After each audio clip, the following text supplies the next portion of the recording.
Coming up today, living with stage 4 breast cancer. Hear how this mom is managing her treatment and mental health while still making memories.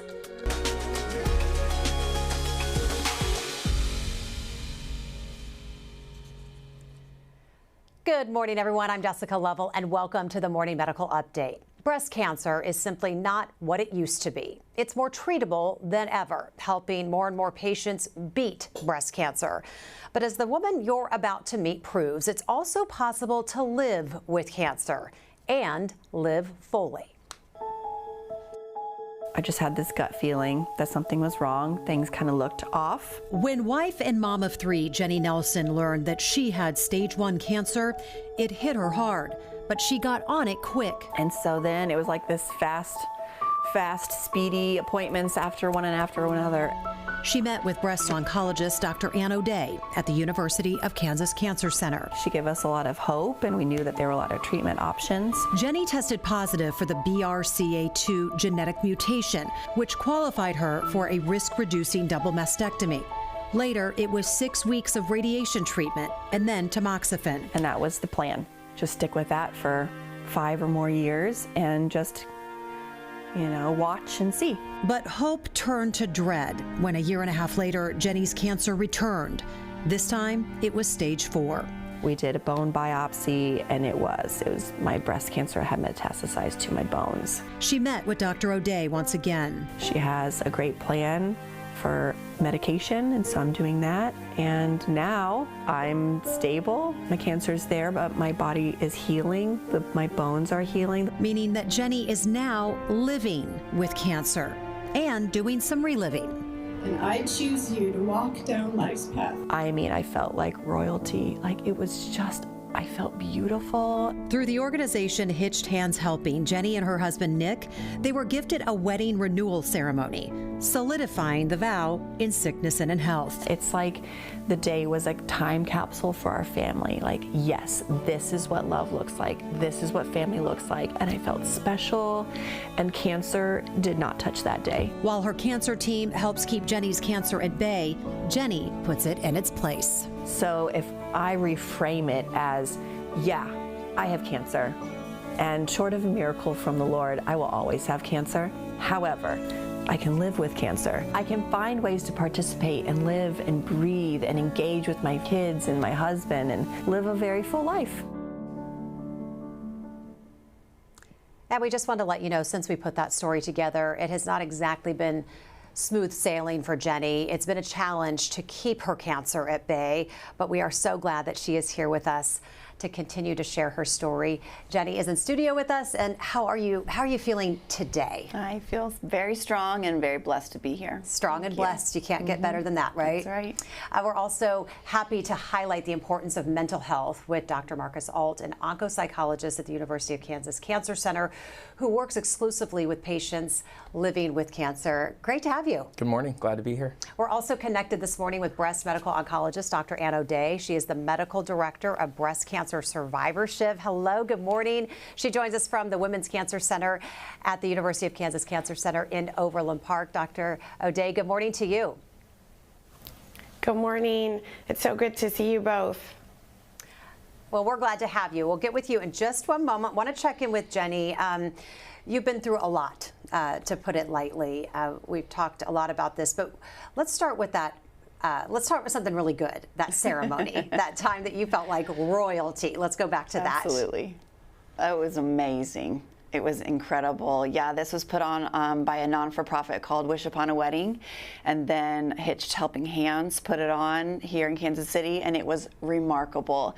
It was a day full of joy and laughter, and these vendors in Kansas City all put in their specialties, and they just put on this remarkable wedding renewal for our family. Dancing, yes. kissing, playing the ukulele. Yes, my mom and my daughter and I, we sang a song there, and I started playing the ukulele back during COVID, and we got to sing a song, and we said our wedding vows together and just had the best day ever. Best day It's a beautiful ever. gift. And you described it as a time capsule for your family. I think that's such a great way to describe it. Dr. Alt, how do those big family-focused events like this vow renewal help people who are living with cancer? Yeah, I think one of the things that it highlights is what I call prioritizing the priorities, right? Oftentimes, unfortunately, as folks are going through cancer treatment, it requires so many resources, so much time, so much energy.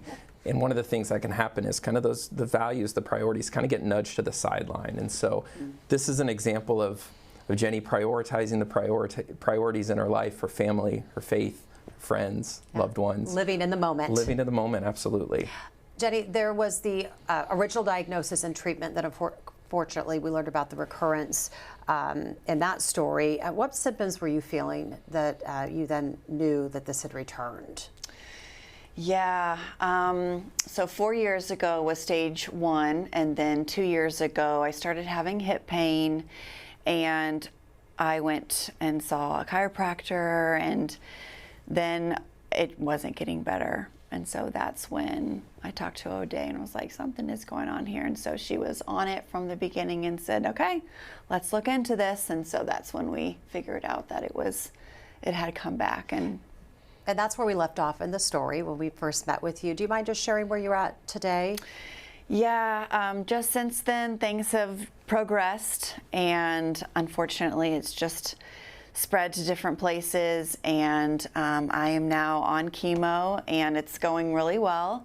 We are happy to say that things are looking better, but my treatment now is every 3 weeks, so I'm on Enhertu chemo, so I'll go in and get treatment, and that's week 1, so I'll feel a little bit crummy there for a couple days, sleep, some nausea, and then week 2 I will start to feel pretty much back to normal. Week 3 I'm completely back to myself, and then if my numbers look good, then I'll go back and get treatment again. So I'm on an every 3-week cycle, and I check in with Dr. O'Day and we just see how I'm managing, and if things are going well then we continue. If things are not going well then we adjust and make course adjustments. And so yeah. Well, let's check in with Dr. Ann O'Day, who you call the boss. I call her the breast boss. The She's breast boss. amazing. Dr. Yeah. Alt even called you the boss. He said he remembered working with you originally, and so they said she is the boss. So,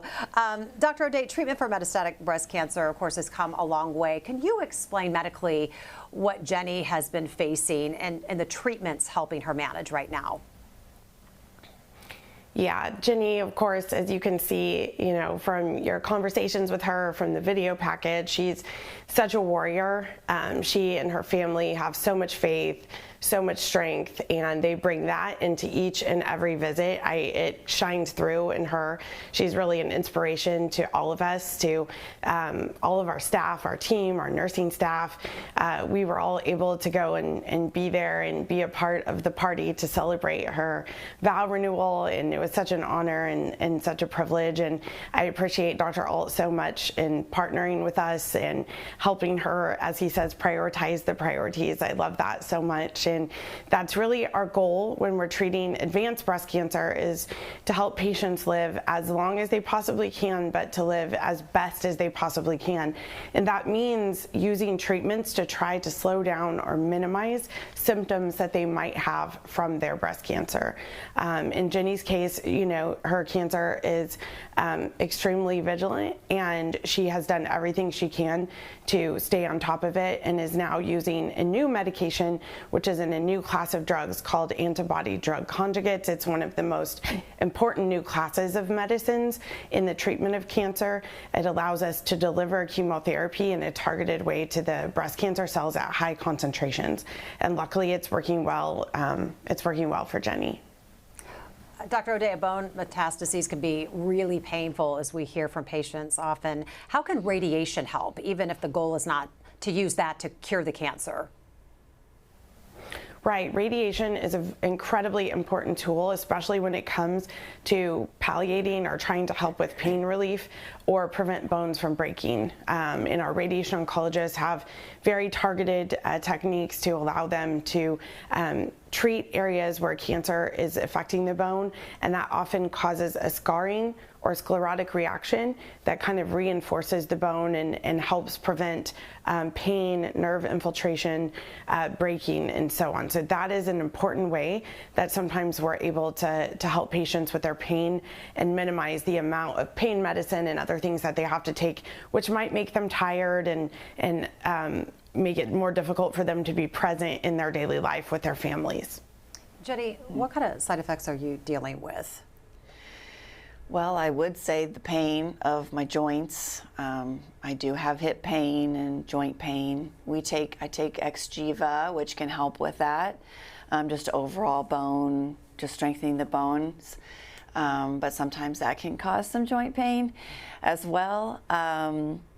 But that's overall just kind of some achiness.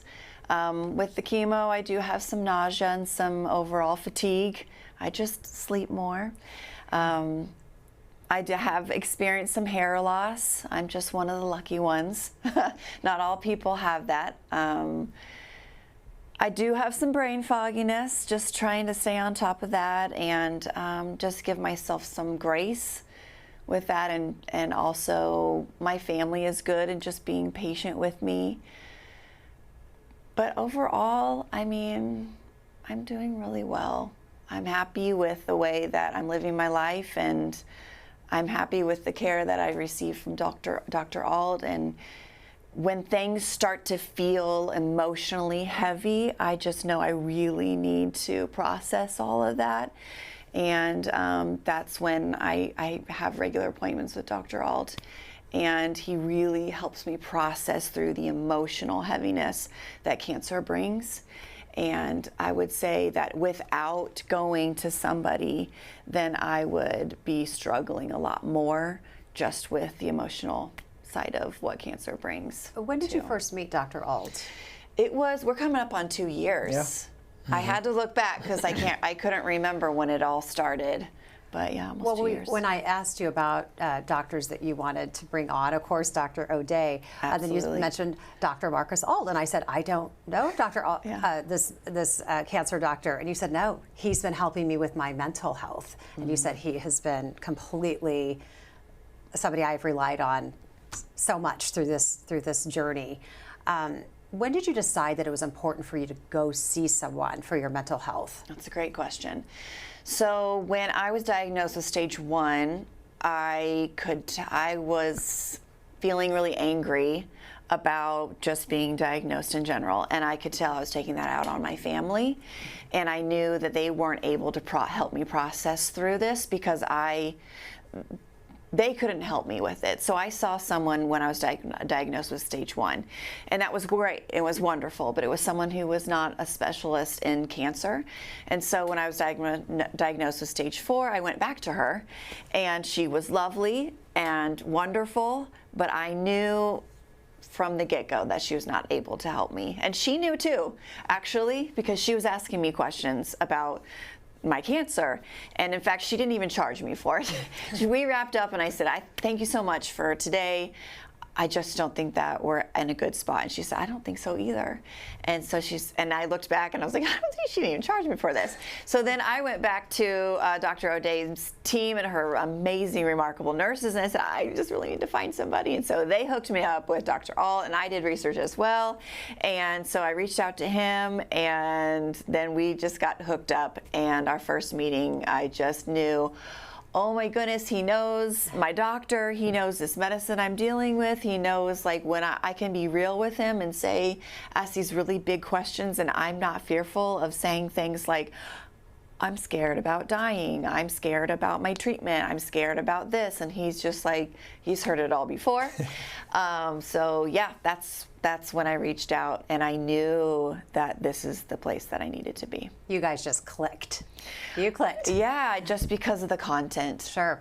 Dr. Auld, a lot of people are not aware of your subspecialty, and even though it exists, what separates a psychologist from an onco-psychologist? Yeah, so it's a good question. So kind of technically specialized training.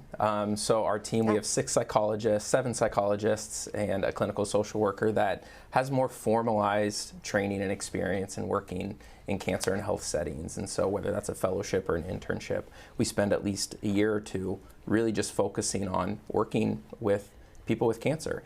And so that kind of background and that knowledge and training makes us a bit unique. But more specifically, our clinic is just focused on cancer-related concerns. So we're not seeing people more broadly for general mental health concerns.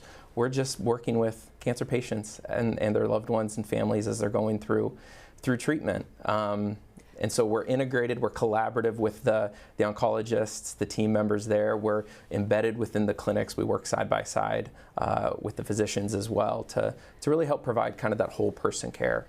Dr. O'Day, I just wanted to ask you, how do you collaborate with oncopsychologists in your clinic? How does that work from your end?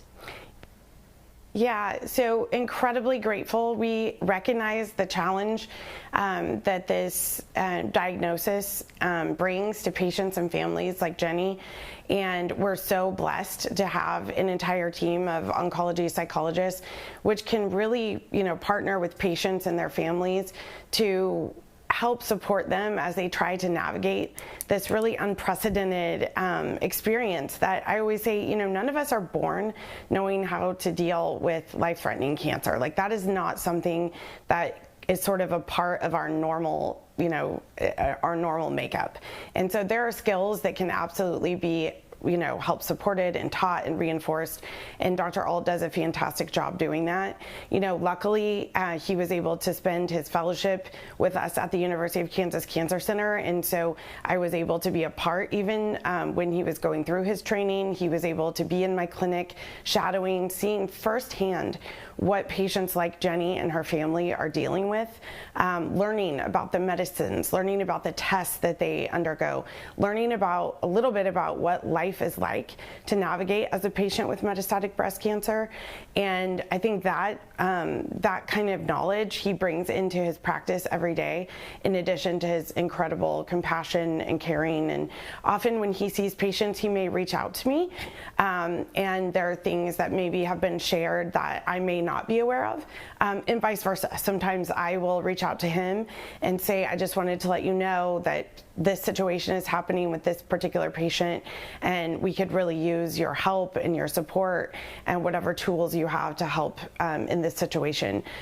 Sometimes as psychologists, they're not prescribing, and so sometimes they may be working with a patient and realize that that patient may benefit from a particular medication to help with something like anxiety or situational depression, or even just sleep disturbance, right? The stress that comes with a diagnosis of advanced cancer. And so he will then reach out to me as the physician and say, I think this is a good idea. What do you think in the larger context of this patient's medical care? And then usually that, I almost always agree with him. And then that patient and I will have a discussion and we'll decide if maybe a prescription medicine is right. So those are just some examples of the way that we kind of collaborate together within our clinical practices. Oh, that makes sense. Brings probably a big peace of mind to your patients, I'm sure. Dr. Alt, a cancer diagnosis forces someone, unfortunately, to face their own mortality, and Jenny mentioned it. What do you tell people who are understandably worried and want to talk about the fear of dying? Yeah, well, first thing, I normalize it. We don't do a very good job generally of talking about mortality. It's not kind of part of our typical culture, and so it's inevitable for all of us, but we don't have the language typically to be able to talk about it. And so normalizing the anxiety, normalizing the worry that comes with it, and maybe kind of exploring a little bit where that anxiety is, and if there's anything in particular that they're especially anxious about.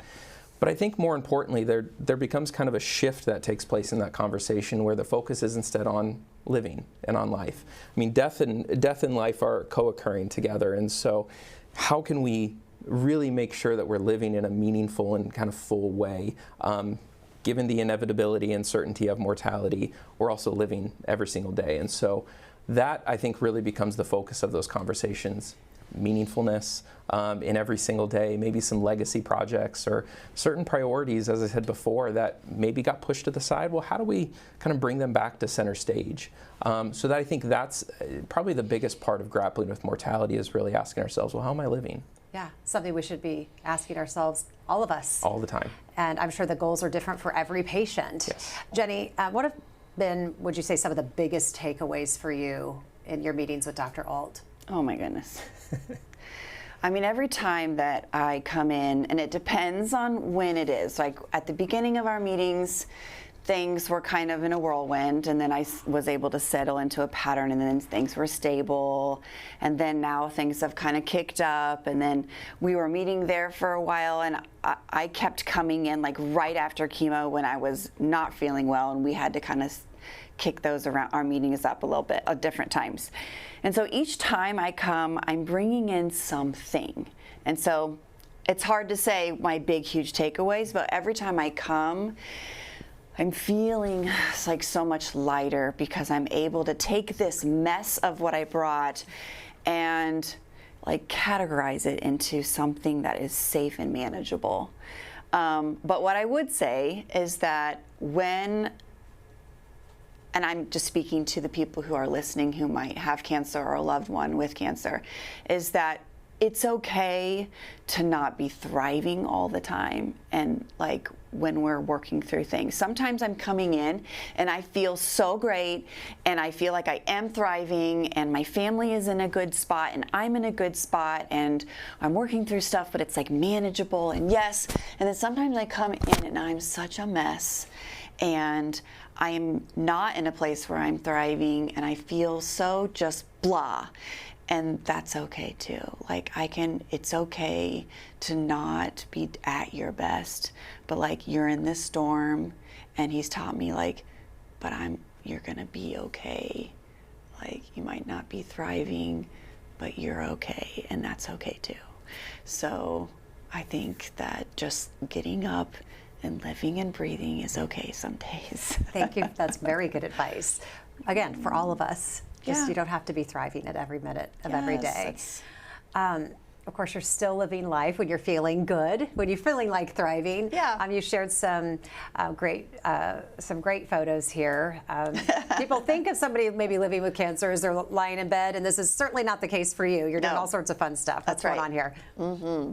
Show us, what are you, just hanging out with family and being active and Yes. traveling still? I mean, absolutely. Like, don't waste your good days. But my husband said, I mean, one day I was laying on the bathroom floor and just really feeling crummy. And he's like, but don't waste your bad days. Like, we get up and we like go downstairs and you still eat breakfast with your kids and you just don't waste the days. And get up and go outside and listen to the birds singing, and you have a purpose. So, but on the good days, yes, like find a way to participate. Like that water skiing picture was this last summer, and I always told myself like, no, I'm never gonna water ski again. Like that is a stupid idea. You have like cancer in your bones. And then yet all of my girlfriends were out there water skiing, and I looked to the gentleman who was driving the boat. I'm like, is there any way that you could go really, really slow? And there's a device that I can maybe just get on my knees. And he's like, yes, we could do this. And so we did. So figure out a way you could participate. I love that. Don't waste the bad days either. That's right. That's such great advice from your husband. If you have questions, please ask them. Drop them in the chat on YouTube or Facebook. You can also email the Medical News Network. That information is there on your screen. Dr. O'Day, when cancer recurs like this that we're hearing about, is there one set treatment approach, or are there still options and decisions to be made? No, there's absolutely options, and we're very lucky in practicing today at the time that we are in breast cancer. There have been more new treatments approved in the last 5 years than there were in the 20 years before that. We leave Thursday, just day after tomorrow, to go to the largest cancer meeting in the world, where close to 40,000 cancer specialists from all over the world will be, and presenting all of the new research, all of the new strategies about everything from cancer treatment to survivorship to prevention. So it's a very, very exciting time. We're expecting to see important news about the medicine that Jenny's currently taking, and how we might be able to use that even earlier for patients with breast cancer, so hopefully to prevent more patients from experiencing a recurrence of their cancer. So it is absolutely a time where treatments are changing, and it's just so critically important to make sure, as a patient that's navigating with cancer, that you have a multidisciplinary team, including someone like Dr. Alt, that can really support you in every way, both with your treatment and at home.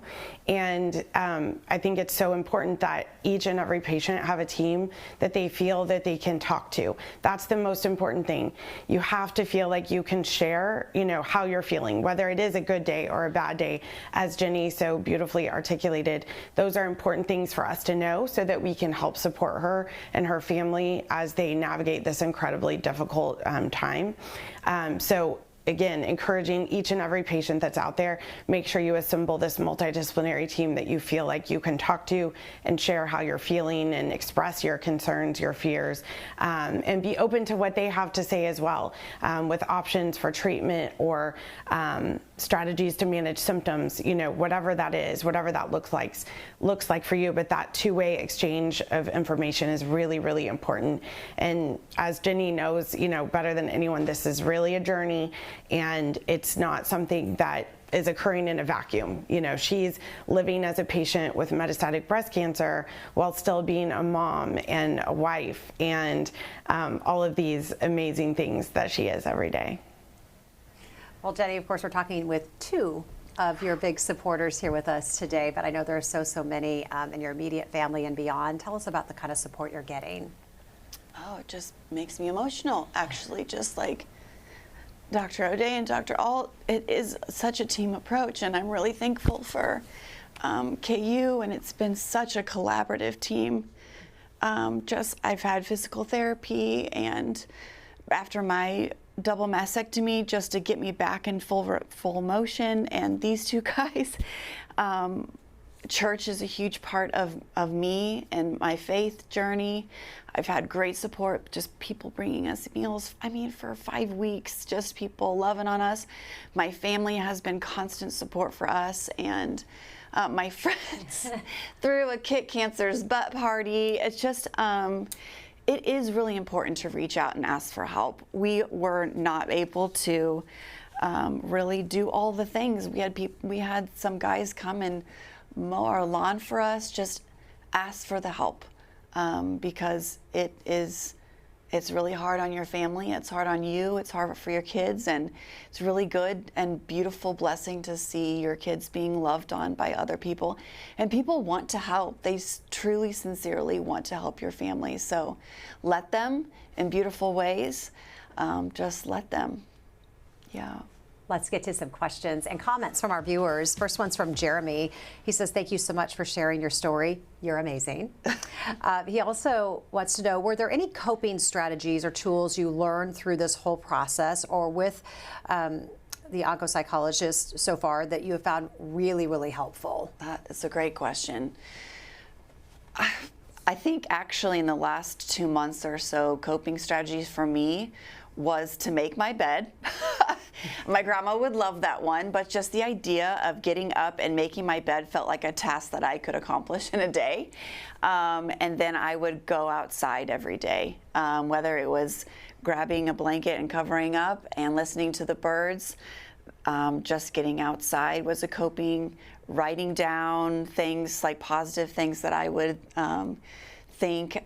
For me, faith is a huge part of my journey, so I would write down scripture, and I would paste them to my kitchen doors or my bathroom doors. I actually recently had my husband take my mirror down. I know that sounds really strange, but it was a negative thing for me. So do whatever you need to do in your house to have positive things. And they might sound crazy like taking your mirrors down, but if it's a negative thing for you, then do it. Dr. Alt, any things for you that you would say is I think coping? those are great. I mean, Jenny's done such a good job, I think, of embracing as much as she can kind of the good things that are still a part of her life, and being assertive around what her needs are, and listening to herself as well. And so coping strategies, they're going to look different for every person. Some like, those real tangible, give me something, like strategies based things. Some are a bit more kind of process oriented. And so coping strategies can look like a lot of different things. I think getting outside the house, doing one thing, if that's all that you can accomplish in a day, great. You accomplished something during that day. I love that. I love that. Unique. Take the mirrors down, or just making the bed. Whatever works for you. Dr. O'Day, we're going to wrap up, but I just thank you, first of all, for taking time. I know you got a busy clinic this morning, but what's the big takeaway from Jenny's story? I think, there's so many things that we can all learn from Jenny. I learn from her every interaction that we have. I learn something. I leave my interactions with Jenny feeling, more inspired. I certainly feel more grateful. I see how she's such a living testament to recognize the things that are happening each and every day in our lives with our families and as moms and as wives that we can be grateful for. And so she always inspires me to be more grateful. I know that when I feel sometimes like, oh, I've been on call for 9 straight days and I'm really tired, I meet with Jenny and I see what she's dealing with and, what she's carrying around each and every day. And I don't feel quite so tired, And so I think she's such an inspiration to so many people. And I am so honored and blessed to be a part of her journey in any way. I think, one of the things that she has learned and has practiced with Dr. Alt and through her faith and everything is, to not carry around this really heavy burden about what we should do or how we should feel, or that we should have a mirror up in our bathroom, And it is, I always tell patients, please don't, just should yourself to death. I should feel happy. I should feel more grateful. I should have more energy. I see my patients, especially women and moms, doing this all the time. I should feel like throwing a big birthday party for my daughter. We all feel how we feel, and it is okay to feel however you feel and really just appreciate that feeling in the moment because you're feeling it, and do what you can do. And as Jenny said, if what you can do today is to go outside and to make your bed, then that's fantastic and that's a win for that day. And there will be another day where you feel like doing more. But just staying positive and keep putting one foot in front of the other, that is a huge example for everyone around us, and Jenny really embodies that. Dr. O'Day, I know exactly what you mean about Jenny just knowing how to make you feel better. And I appreciate you not just sharing her with all of us, but you shared her with me. And you'll appreciate this quick story, because when I went, and Dr. Alt, I go to interview this woman, and we're sitting there staring at each other. And I was going through a really rough time. And here I am interviewing this woman who's going through stage 4 cancer.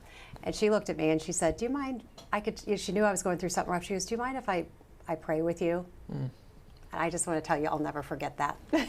Thank you. You're memorable. Thank you very much. That must not surprise you. That Not at all. This must not surprise you that this woman is using probably what she learns from you and her faith to inspire others. Yeah. What's the big takeaway? Yeah. I think the biggest thing is cancer's hard and emotions are normal. And don't hesitate to reach out, to ask for help, to address the emotional part of all of this. It is not just physical. And so here at KU, we have a team to be able to help support that. But, figure out who your team is in your life. If it isn't an oncopsychologist, that's okay. If it isn't a therapist, that's okay. Figure out who your team is, but honor those emotions that are a part of all of this, because it's real. It's real. Yeah. You've given us a lot to take away today, but what do you want people to really hear from your story? Well, I'll wrap it up with a sticker that my 13-year-old gave me just yesterday, and it's basically said, I don't know why that I have cancer, and I don't know why, if anybody's watching, I don't know why you have cancer, and I might never know. But what I do know is that I have a good reason why I'm here on earth, and I'm gonna just live that life with good purpose and a joy from the Lord, and I'm gonna love the people that I get to be with, and that's it. That's it. Because I don't wanna waste my time being angry, and I don't wanna waste my time being sad. Are there times for sadness? Yes. And I'm gonna sit with it, and I'm gonna give cancer time to do that, and then I'm gonna say, that's enough for today, and move it aside, and then enjoy the life I do have. And take that medicine that helps me with the pain, yeah, and say yes to opportunities like this to help someone else. Yeah, people are listening.